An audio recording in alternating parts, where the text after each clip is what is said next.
जागर स्त्रीशक्तीचा, जागर महिला सन्मानाचा, जागर नवदुर्गांचा, जागर तुमचा आमचा नव्या प्रेरणेचा. खास नवरात्रीनिमित्त कर्तृत्ववान महिलांसाठी आम्ही घेऊन येत आहोत आगळे वेगळे विचारांचे व्यासपीठ. कौटुंबिक, सामाजिक, राजकीय, आर्थिक, शैक्षणिक या विषयावर खास आपल्यासोबत बातचीत. नवदुर्गा जागर महिला कर्तृत्वाचा या ज्ञानभूमीच्या विशेष मुलाखत सत्रात आपल्या सर्वांचं स्वागत आहे. नवरात्र हा सण म्हणजे प्रत्येक देवीच्या त्या रूपाचा, त्यातल्या तिचा सन्मान करण्याचा दिवस आणि प्रत्येक महिलांमध्ये हा देवीचा अंश म्हणजेच ती ही असतेच. आपल्याला गरज असते ती फक्त आपल्यातल्या तिला ओळखून पुढे नेण्याची. अशाच आपल्यातल्या तिला ओळखून स्वतःचं एक वेगळं अस्तित्व निर्माण करणाऱ्या, स्वतः घर सांभाळून, मुलं बाळांना सांभाळून स्वतःची ओळख निर्माण करणाऱ्या डॉक्टर तनुजा वजूरकर मॅडम यांची आज आपण विशेष मुलाखत घेऊ. मॅडम नमस्कार. ज्ञानभूमीच्या आपल्या विशेष मुलाखत स्वागत आहे. मॅडम, आमच्या प्रेक्षकांना तुमच्या लहानपणीच्या आठवणीबद्दल काय सांगा? नमस्कार. पहिल्यांदा तर आपण या मुलाखतीसाठी माझी निवड केली, मला इथे बोलण्याची संधी दिली, एक व्यासपीठ उपलब्ध करून दिलं, त्याबद्दल खूप खूप धन्यवाद. लहानपणाविषयी बोलायचं झालं तर माझा जन्म औरंगाबादला झालेला आहे आणि पूर्ण शिक्षण माझं ग्रॅज्युएशनपर्यंतचं पूर्ण शिक्षण हे औरंगाबादलाच झालं. लहानपणी मी आणि माझी बहीण, आम्ही दोघी आणि आईवडील असा आमचा परिवार आहे. तर आमच्या दोघींना सांभाळण्यातच त्यांनी त्यांचं पूर्ण हे केलं आहे आणि लहानपणी 2-3 वेगवेगळ्या शाळांमध्ये शिक्षण झालं माझं. त्यानंतर ग्रॅज्युएशन 11वी-12वी विवेकानंद कॉलेजला झाले आणि त्यानंतर माझं BMSला ॲडमिशन झालं. मग तिथे औरंगाबादलाच झालं ते सुद्धा. तिथे एक 5-5.5 वर्षाचा कोर्स होता. त्यानंतर पोस्ट ग्रॅज्युएशन डिप्लोमा पण मी औरंगाबादलाच केले आणि अजूनसुद्धा 1-2 डिप्लोमा त्यानंतर लग्नानंतरही अजूनही शिक्षण चालूच आहे. जितकं शिकू तितकं कमीच आहे. त्यामुळे ज्या ठिकाणी संधी मिळते किंवा जे मला शिकण्यासारखं वाटतं ते मी अजूनही शिकते. म्हणजे विद्यार्थी दशेचा जर विचार केला तर ती अजूनही चालूच आहे. लग्नानंतर शिक्षण, बऱ्याच मुलींना हा प्रश्न खूप मोठा वाटतो की लग्नानंतर शिक्षण होऊ शकते, पण लग्नानंतर शिक्षण घेऊन तुम्ही डॉक्टर झाला, तर त्या प्रवासाबद्दल काय सांगता? डॉक्टर होण्याचं खरं म्हटलं तर 12वी आणि त्यानंतर जितके म्हणजे आपण जे पाहतो की आजकाल प्रत्येक पालकांना किंवा मुलांना पण मार्कांसाठी इतक्या अपेक्षा असतात. म्हणजे 95%, 96% पडले तरी एखादा टक्का कमीच आहे की काय असं वाटायला लागतं. पण तेवढे जास्त मार्क नसताना सुद्धा माझ्या वडिलांचं स्वप्न होतं की मी डॉक्टर व्हावं, म्हणून मग त्यांनी पण विशेष प्रयत्न केले आणि माझं BMSला ॲडमिशन झालं. त्यानंतर BMS पूर्ण झाल्याच्या नंतर माझं लग्न झालं. लग्नानंतरही सासरच्या सगळ्या व्यक्तींनी, माझ्या सासूबाई, सासरे आणि विशेष म्हणजे माझे हसबंड, त्यांनी मला प्रत्येक गोष्टीत प्रोत्साहन दिलं. म्हणजे फक्त तू डॉक्टर आहेस एवढंच नाही तर त्याच्या पुढेही तू अजून शिक, आणखी मोठ्या पदावर सुद्धा जाऊ शकतेस. त्यासाठी त्यांनी मला पूर्ण सपोर्ट केला. आर्थिक म्हणा, मानसिक म्हणा, दोन्ही प्रकारे सपोर्ट केला. त्यामुळे मी लग्नानंतर सुद्धा अजूनही शिकते आहे. सध्या माझा योगा आणि नॅचरोपॅथीचा डिप्लोमा चालू आहे. याच्या आधी मी हॉस्पिटल मॅनेजमेंटचा डिप्लोमा केला. त्यानंतर मध्यंतरी गर्भसंस्कारचा सुद्धा कोर्स केला. त्यामुळे लग्नाआधी म्हणजे माहेरीसुद्धा सगळ्यांनी खूप सपोर्ट केला शिक्षणासाठी आणि तेवढाच सपोर्ट म्हणजे आई वडील जेवढी आपल्याला मदत करतात तेवढाच सपोर्ट मला माझ्या सासू सासऱ्यांनी पण शिक्षणासाठी केला. नक्कीच मॅडम, लग्नानंतर जितका आपल्याला जास्त सपोर्ट मिळतो तितकं आपण जास्त चांगली प्रगती करू शकतो. मॅडम, ज्याला सध्या विद्यार्थी शिकतात, ज्या मुली सध्या डॉक्टरसाठी प्रयत्न करतात, त्याच्यासाठी शिक्षण घेतात, त्यांना काय सांगितलं?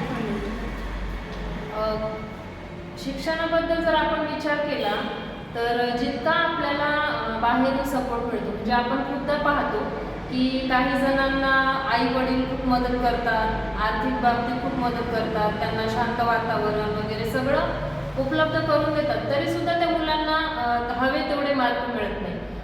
पण प्रत्येक गोष्ट, शिक्षण असो किंवा आपलं करिअर असो, ज्या गोष्टीमध्ये आपला इंटरेस्ट आहे त्या गोष्टी आपण खूप मनापासून करतो, त्या गोष्टीमध्ये आपण पुढे जाऊ शकतो. म्हणजे कोणीतरी सांगतंय म्हणून आपण एखादी गोष्ट जर केली तर मग ती गोष्ट तितकी प्रभावीपणे घडत नाही.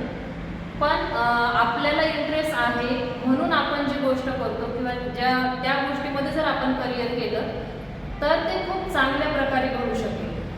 त्यामुळे आत्ताचे जे विद्यार्थी आहेत त्यांना माझं हेच सांगणं आहे की तुम्ही ज्याही क्षेत्रात जा त्या क्षेत्रामध्ये तुम्ही मन लावून अभ्यास करा, मन लावून मेहनत करा, कुठल्याही गोष्टीचा कंटाळा करू नका.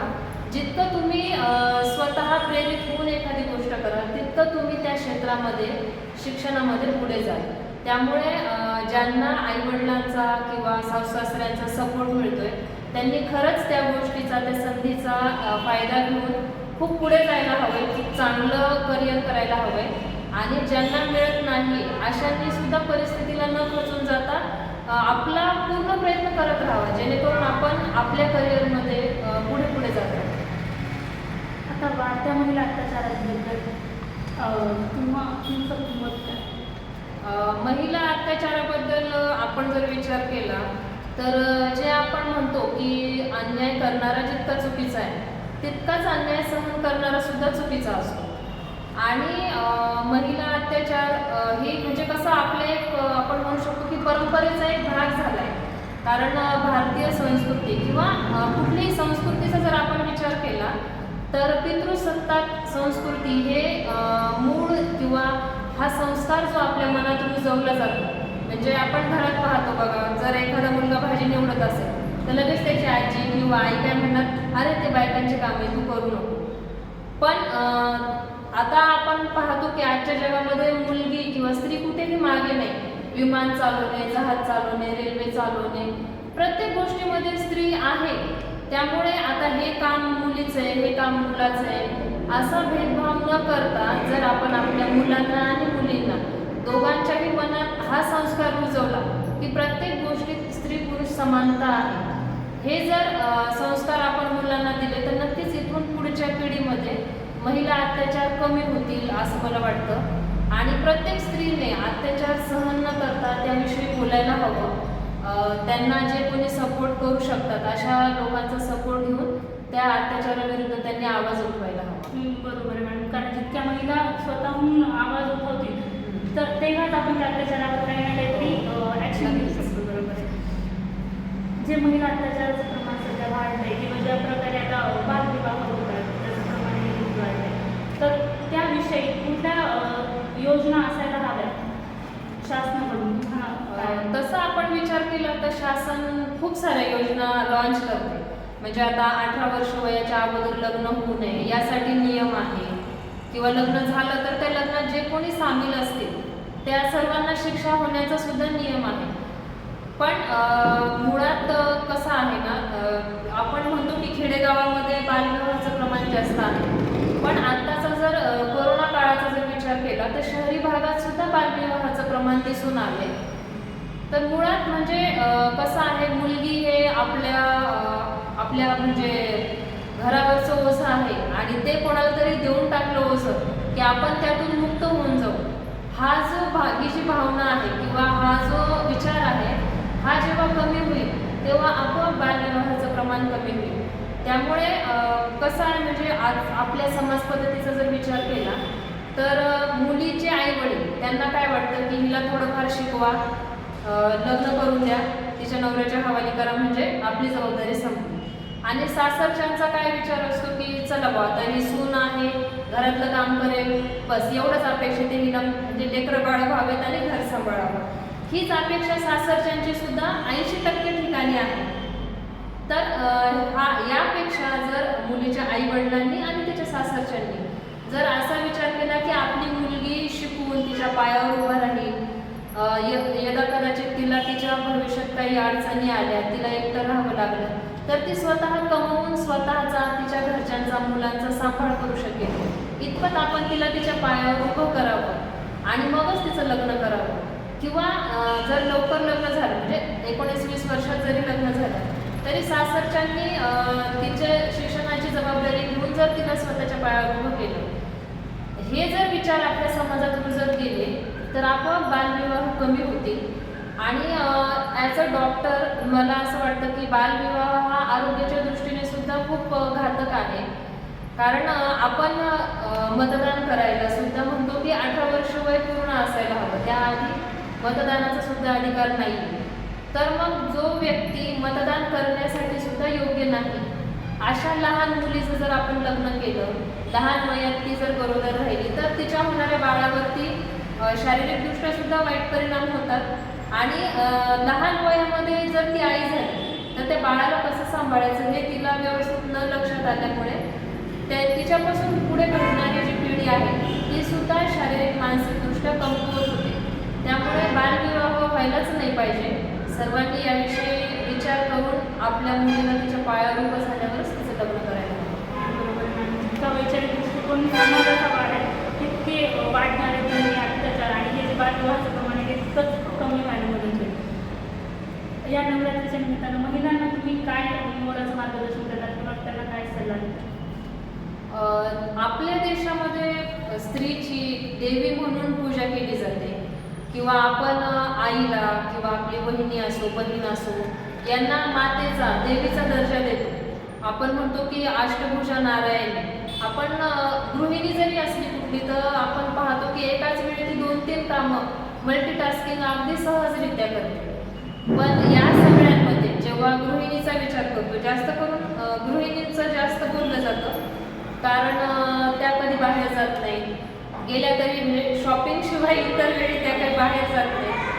त्यामुळे बाहेरचे जे काही चॅलेंजेस आहेत ते त्यांना माहीत नसतात. पण ठीक आहे, त्या घरात जरी असल्या तरी सगळ्या महिलांना माझं एकच सांगणं आहे की आपण वर्किंग वुमन असा किंवा गृहिणी असा, प्रत्येकाने आपल्या तब्येतीची काळजी घेणं फार महत्त्वाचं आहे. महिला काय करतात, म्हणजे प्रत्येक गोष्टीमध्ये आधी नवऱ्याचा, मुलाचा, सासू-सासऱ्यांचा विचार करतात. खाणंपिणं असो, कुठल्याही बाबतीत असो, तब्येत असो, दुखणी अंगावर काढणार, खाण्यापिण्याच्या बाबतीत सगळं चांगलं आपल्या मुलांना देणार, मग राहिलेलं आपण घेणार. तर या सर्व गोष्टींमुळे महिलांची तब्येत बिघडत जाते आणि मग छोटे छोटे जे दुखणे आहेत ते त्या अंगावर काढतात. मग अचानक त्याचं म्हणजे जास्त प्रमाण होतं, रुद्ररूप धारण होतं जेव्हा त्या आजाराचं, तेव्हा मग डायरेक्ट ॲडमिट. पण असं होण्यापेक्षा प्रत्येक स्त्रीने स्वतःच्या खाण्यापिण्याची काळजी घेतली पाहिजे. मुलांसाठी तर आपण सकाळी लवकर उठतोच, त्यांचा शाळेचा डब्बा असतो, इतर गोष्टी असतात, पण त्यातही आपण थोडं 15 मिनटं लवकर उठून स्वतःच्या व्यायामासाठी वेळ काढायला हवा. प्रत्येक स्त्रीने किमान 15 मिनटं काही योगासनं आणि प्राणायाम जर रोज केले तर त्यांची तब्येत चांगली राहील. जर आई चांगली असेल तर घर, आपण म्हणतो ना की घरातली बाई जर आजारी पडली तर पूर्ण घर आजारी पडतं. तर त्यासाठीच प्रत्येक महिलेने रोज सकाळी किमान थोडा व्यायाम किंवा सकाळी फिरायला जाणं, या गोष्टी जर एक 15 ते 20 मिनिटाचा वेळ जरी स्वतःसाठी काढला तर त्यांची तब्येत चांगली राहील आणि त्यांची तब्येत चांगली राहिली तर पर्यायाने त्यांच्या घराची सुद्धा तब्येत चांगली राहील. बरोबर. या मुलाच्या मार्गदर्शनावर महिलांनी नक्कीच विचार करायला पाहिजे की तुम्ही घरच्यांची काळजी घेता तितकी स्वतःची पण घ्यायला पाहिजे. आणि घरच्यांनी पण जर ती घरातली महिला स्वतःची काळजी घेत नसेल तर जबरदस्तीनं त्या ज्याप्रमाणे आपली काळजी घेतात त्याप्रमाणे आपण त्यांची काळजी घेऊन त्यांना त्या कशा सुदृढ राहतील त्याच्यावर आपण नक्कीच लक्ष दिलं पाहिजे. धन्यवाद मॅडम, तुम्ही आम्हाला तुमच्या मुलाचे तुमच्या बिझी शेड्यूलमध्ये आम्हाला वेळ दिला. थँक्यू. तुम्हाला जर आमचे व्हिडिओ आवडत असतील तर ह्या व्हिडिओला लाईक करा, शेअर करा आणि कमेंट करा.